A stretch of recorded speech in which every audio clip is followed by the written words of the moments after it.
নিজের জীবন কি নিজেই ধ্বংস করছেন? যদি শান্তিতে বাঁচতে চান তবে এই 5টি বিষাক্ত অভ্যাস আজই নিজের জীবন থেকে ডিলিট করে দিন।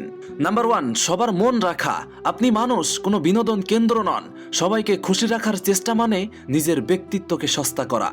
নাম্বার 2, অতীতের জন্য আফসোস। যা হারিয়ে গেছে তা নিয়ে ভেবে আজকের দিনটা নষ্ট করবেন না।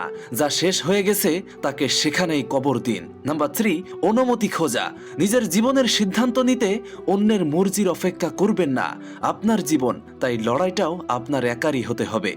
নাম্বার 4, অতিরিক্ত আবেগ। সবার কাছে নিজের মনের দুয়ার খুলে দেবেন না। এই স্বার্থপর দুনিয়া আপনার ইমোশন নিয়ে খেলতে দ্বিধা করবে না।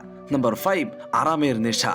সস্তায় পাওয়া শান্তি আপনাকে পঙ্গু করে দিচ্ছে। বড় কিছু পেতে হলে আজই নিজের অলসতাকে বিসর্জন দিন। নিজেকে বদলানোর সাহস আপনার আছে তো? যদি থাকে তবে কমেন্টে আমি প্রস্তুত লিখে আপনার যাত্রা শুরু করুন। আর ভিডিওটা ভালো লাগলে লাইক অ্যান্ড সাবস্ক্রাইব করে আমাদের সাথেই থাকুন। ধন্যবাদ।